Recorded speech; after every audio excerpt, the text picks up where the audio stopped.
How long have you been landlords? I've been a landlord for 30 years, Your Honor. Well, maybe you've been getting away with this kind of nonsense, but you're not going to get away with this kind of nonsense here. Welcome to Watch Mojo. And today we're counting down our picks for the top 20 times Judge Judy owned people in court. You are outrageous, madam. Why don't you get a job? For this list, we'll be looking at various times in which the cold Judge Judy schooled people in her courtroom. Which of these moments did you find the most satisfying? Let us know in the comments.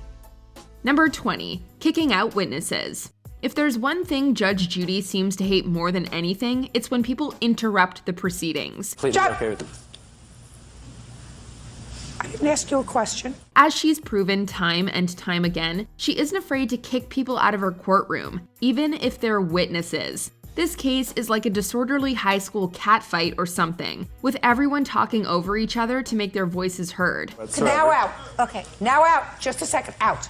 After countless interruptions, Judy kicks out 3 different witnesses, 1 from the defendant's side and 2 from the plaintiff's. She showed up at your door and said, I opened the door, though. Goodbye. It's very satisfying to watch such entitled and disrespectful people getting their comeuppance. Judy takes no crap. Put your hand down. Put your hand. Throw him out. She let him. Throw him out. She let him drive it. He goes out. She let him drive it. She knew he was going to drive it. He goes out. I'm going out, but it's all wrong. He's going out. Nobody hears you except yourself. Number 19, you are one stupid woman. Judge Judy's bluntness is what made her a cultural phenomenon. She popularized the concept of the cold, detached, and aggressive TV judge, and she has spawned many imitators. But none match up to Judy's scathing frankness. They don't even leave around no other dogs. They don't be around no other dogs because I don't want them to get sick. So stupid. She isn't afraid to call someone stupid directly to their face, which is exactly what she does to this poor woman. During a dispute over puppies, the defendant begins to annoy Judy with her confrontational attitude. Whatever. Yo, one stupid woman. Feeling fed up, Judy calls her one stupid woman and threatens to cut her microphone if she continues to deliver the sass. This type of behavior is exactly how people blow up their own chances in court. They shut yours off if you're trying to talk over me. Yes, ma'am. So you can save your breath or not. It's up to you. Number 18, the signed lease. As we watch more Judge Judy, it becomes increasingly obvious that people don't know how renting works. In this case, young Mr. Reiber signed a lease but never actually moved into the house. For him, that meant he didn't have to pay rent. The plaintiffs and Judge Judy vehemently disagreed. He never moved into the He signed the lease. Reiber's father takes to the stand to defend his son, but Judy quickly puts him in his place. She tells him that signing a lease legally obligates one to pay the rent, even if they never end up moving into the house. He did not live at that house, Your Honor. It doesn't matter whether he moved in or not. Don't you understand? I mean, you're an adult. The Reiber family doesn't seem to understand this, but Judge Judy does. Needless to say, this case was a quick and easy one. This is your son's commitment. If he screwed up in college, that's not their fault. Number 17, out. As we've learned, Judge Judy doesn't take too kindly to interruptions. The defendant's witness and boyfriend interrupts the plaintiff's story, prompting a hilarious, "Who are you?" from Judge Judy. Once she said that, we had a pretty good idea that it wasn't going to end well. But he was aware the whole time that it was her husband's. Prior going to the Who are you? Her boyfriend? Even the audience laughs at Judy's confused outburst. Following a mini argument between the defendants and the plaintiff, Judy simply kicks the witness out. She tells him to leave 3 separate times before yelling a firm out, which finally prompts the man to stand and leave. Go. I don't want to look at you anymore. Go. Out! All it took was a firm voice raising. Then again, we wouldn't want to be yelled at by Judge Judy either. Number 16, a nonsense counterclaim. It's never a good sign when a judge dismisses your claim while they're actively getting up to leave. That type of body language just screams, I don't respect any of this and I don't have time for it. I suggest, sir, that you sue the people who took the car out of impound. This case doesn't end well for the plaintiff, as Judy essentially tells him that he sued the wrong person. He takes it well, and Judy turns to leave. I would sue them. Yes. You have an absolute right to do that. Thank you. Okay, we're done. It's then that the defendant raises his papers in an attempt to inquire about his counterclaim. However, Judy firmly dismisses it while standing up and telling him that it's nonsense. By the way, that's nonsense. Your counterclaim, it's dismissed. So there. Number 15, I can tell you rehearsed this story. We wonder how many people come on Judge Judy thinking, I'm gonna be the person who finally outsmarts her. Yeah, it hasn't happened in 25 years, but hey, there's always a first time for everything, right? Just not this time. She was partying. I know you rehearsed this a lot in front of a mirror. Yeah. I know you did. I can tell. You rehearsed this story at least for 2-3 hours in front of a mirror. The defendant begins telling a story, but Judy sees straight through everything he does. She calls him out for rehearsing the story beforehand, and she continuously pokes holes in his tale. 2 minutes ago, you told me you didn't know anybody there, really. And then you just told me that you were the only one there who had to get up to go to work the next day. Even his attempts to woo Judy don't work, as she directly shuts down his fake charming personality. Judge Judy is absolutely masterful at sussing out lies and discovering the truth, and watching her work is a thing of pure beauty. We feel bad for her children. This is my program, not yours. Nobody cares. This is not an audition for you. Nobody's going to come and put you on America's Got Talent. Number 14, catching a lie. People are typically bad liars at the best of times. Never mind trying to fool someone with decades of law experience. I may or may not believe you. Do you understand? I understand. Because that's a really hard story to make up. Judge Judy will always work out a lie, and when she does, she will have even less respect for you than she did before. Judy interrogates Chris Pasquarella and asks him to repeat a story that he had previously written in his claim. How did you get to Los Angeles with your fiancée and her 3 children? I drove there. In your car? Yes. No, I drove in the rental. He mentions his father-in-law, so Judy calls his bluff and asks his wife for his father-in-law's phone number so she can personally corroborate the story. Get somebody to get your phone and we'll get the number. Chris senses danger, immediately backs down, and admits that he was lying. Let's get his phone number. That's not necessarily true. It proves immensely satisfying indeed. Number 13, security deposit. You have to be really careful with security deposits because you never know what might ultimately happen with them. In this case, Sharon was almost scammed by her landlords, Harold and Margot.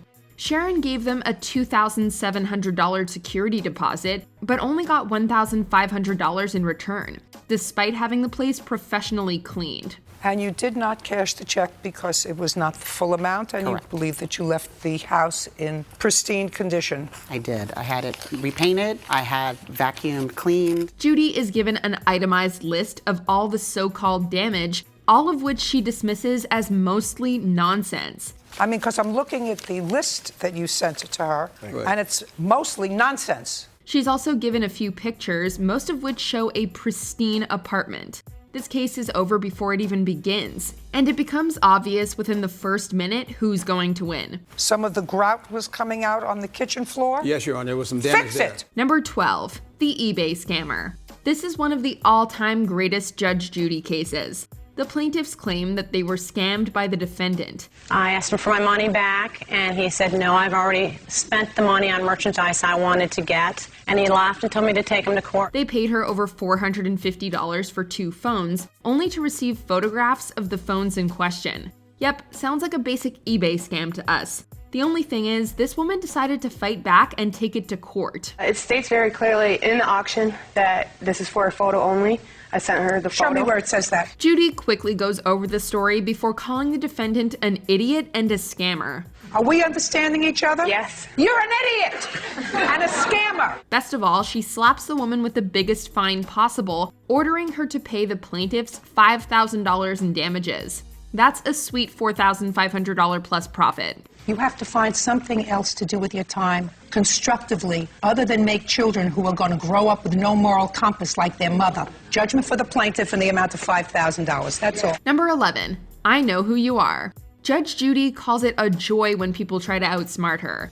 We think it's an even bigger joy for us. The defendant tries outsmarting Judy by giving her a bogus story regarding a car. Do you have a photograph of the car? Because you have the car now.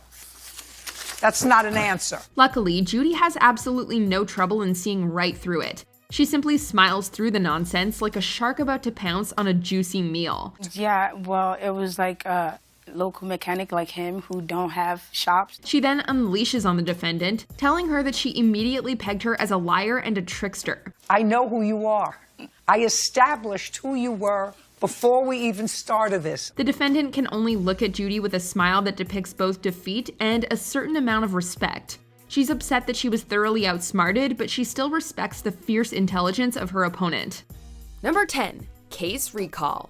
Here's a tip for any future courtgoers. You probably shouldn't mouth off at the judge following their judgment. Thank you. Thank you, Your Honor. Thank you. Get the dog. Excuse, you may step out. What did he just say? In this particular case, the defendant opens a huge can of worms when he vocally denies Judy's ruling. Judy then threatens to withhold his plane ticket home if he does not abide by her judgment. We flew you in from Washington. Okay, I get what you're saying. Do you understand? No, I understand, yes. Do you know how expensive it's going to be for you to get home? It's not often that we see the inner workings of Judge Judy, but this little glimpse proves fascinating. It also proves that Judy is a total beast, who takes absolutely no crap from anyone. And may we say, it is highly satisfying seeing the smug defendant being put in his place, knowing full well that he can't do anything about it. You abide by my decision, or we do a zippity-doo-dah for you. Not if he wants to go home anyway. Number 9. You are a moron. Judge Judy really doesn't mince words. Here, the defendant, one Kathleen Kreftmeyer, told her 6-year-old daughter that her father may not in fact be her real father. And you did that because I don't believe in keeping secrets from my kids. Yes. You're a moron. This causes Judy to call Kathleen a moron before going on a rant about how stupid that decision was. You are an example of why people should have to take tests before they're allowed to have children. It all ends with one of the best takedowns in Judge Judy history. You are one of the most marginal people that I've come across in a long time, and you haven't even said 2 words. Fool. We love a good roast, and this was a roast for the ages. Number 8. Breasts or college fund. This episode concerned defendant Sandy Nguyen, a woman who received some money for a breast augmentation surgery. According to Judy, Sandy has a young child, no job, and no future prospects of any kind. Yet she spent nearly $5,000 for bigger breasts. You're asking a friend to co-sign a loan for you for $4,800. You have a young child. You have no future, no career, no nothing. This really rubs Judy the wrong way, and she tells Sandy that it would have been smarter to put the money into a college fund than on her chest. It all ends with Judy telling Sandy to not have any more children, the implication being that she's too stupid to have more. So yeah, you could probably say that Judy knows the value of a dollar. That some people say that being an only child is not a good thing. In your daughter's case, perfect. Number 7. Interrogating a child. Even children aren't safe from Judy's ownage. Plaintiff Lisa White claims that a young child was throwing rocks in the street and that one of the rocks hit her car, causing some damage. Judy proceeds to bring up Dylan, the little kid who was throwing the rocks. I was rolling them across the road and she was going like 70. Dylan tells some blatant lies and even causes the audience to laugh, but Judy is not the one for humor. I rolled it, it bounced up. She proceeds to work the truth out of Dylan. Granted, it didn't exactly take much, before slapping his mother with a $300 repair bill. Judge Judy is scary enough. One of the rocks hit her car. Yes. See how easy that was? Yes. Just imagine being interrogated by her when you were a kid. Number 6. My children are better looking than you. Judy can spot a lie from a mile away. In this case, plaintiff Dalton was telling a story that Judy thought was a load of baloney, causing her to yell at Dalton and accuse him of lying. I don't believe a word of what you just said. Lie. Once it was all over, Judy stated that he wasn't cute or good looking enough to get one over on her, causing Dalton to grin with delight. What makes the clip even funnier is the reaction of the woman in the background. You may be able to get over on that with that sweet face, on them with that sweet face, but you don't get over on me. She looks so utterly shocked and horrified that Judy took a shot at Dalton's looks, and it's just all too relatable. My children are better looking than you, sir, and they didn't get over on me either. Number 5. Take like out of the dictionary. We all know that the incessant use of the word like gets really annoying after a while, so it's no surprise that Judy went absolutely ballistic after hearing it one too many times. When did you give the plaintiff checks from that bank account? Like 3 months ago? Like. 3 months Not ago. like. I don't want to hear like. I want you to take like out of the dictionary. For sure. The plaintiff starts every answer with a long and protracted like, causing Judy to snap and to tell him to completely take the word out of his dictionary. What are you asking me for? And you used the word like again. I didn't. I said maybe. She also grows so incensed at his continued use of the word that she denies him a drink of water, and he ends up confusing her with his prolonged and meandering storytelling. Well, I don't usually use checks because I don't know how to write them. And Following this whole story? so, you want me to continue? You're listening. Keep going. Suffice to say, it was a little difficult getting this whole story worked out, what with all the rambling and likes. Number 4, rocket science. Defendant Ashley Hunter did something many of us have done. Pushed her friend into a pool. Only her friend was holding her iPhone at the time, and now she wants Ashley to pay for it. I felt awful after it happened. Well, you felt awful. That means you pay for it if you feel awful. It's a very simple case. You could almost say that it's not rocket science. In fact, this is exactly what Judy tells Ashley. And just to turn the screw a little tighter, Judy asks Ashley if she knows what rocket science is. Isn't that rocket science? What is rocket science? Rocket science is when the scientists find out things about space. This results in a brilliant and adorable answer that has Judy, Bird, the plaintiff, the audience, and even her own mother laughing. That alone probably hurt more than anything Judge Judy had to say. Number 3, do you honestly believe you have a case? Now, that is not something you want to hear in court. This surprisingly dark case concerns a 14-year-old boy who took his mother's car and went on a joyride with the defendant's daughter. However, they got into an accident and the defendant's daughter was killed in the crash. I mean, do you honestly believe that you have a case? The plaintiff, the 14-year-old boy's mother, wants the defendant to pay for both her son's medical bills and her car, as the daughter was driving her car at the time of the accident. There is something very wrong with you. Because the plaintiff gave the teenagers access to both the car and the keys, she was slapped with a $5,000 counterclaim, called an idiot, and had her son's physical appearance insulted by Judy. He was able to come with you to court today and he doesn't look like he's missed a meal. Number 2, stay in school. You should never ever attempt to school Judge Judy because she will throw it right back in your face, and you will quickly find yourself on some top 20 list on the internet. With how many different women do you have, these 10 children?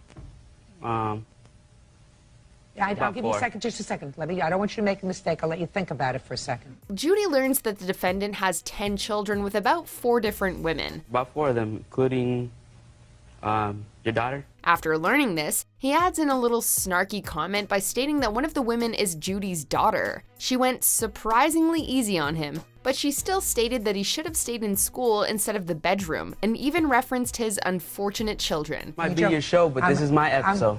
No. Even easy Judge Judy is still scary Judge Judy. Perhaps if you stayed in school a little longer instead of stayed out of the bedroom, you'd understand better. Before we continue, be sure to subscribe to our channel and ring the bell to get notified about our latest videos. You have the option to be notified for occasional videos or all of them. If you're on your phone, make sure you go into your settings and switch on notifications. Number 1, bring in the dog. And here we have one of the best moments in Judge Judy history. The case sees the plaintiff suing the defendant over a stolen dog, and the defendant claiming that the dog never belonged to the plaintiff. The question is this his dog? Your vet can't tell you how old the dog is. Luckily, Judy has a surprise ace waiting in the wings, the dog himself. Put the dog down. Yes, that's him. That's baby boy. Judy has the dog brought into the courtroom, and he immediately runs to the plaintiff in a burst of excitement. Judy simply nods her head before stating, "That's all," and walking out. That's all. Take the dog home. Now that's how you end a court case like a total boss. If only she had a microphone that she could have dropped. Did you enjoy this video? Check out these other clips from WatchMojo and be sure to subscribe and ring the bell to be notified about our latest videos.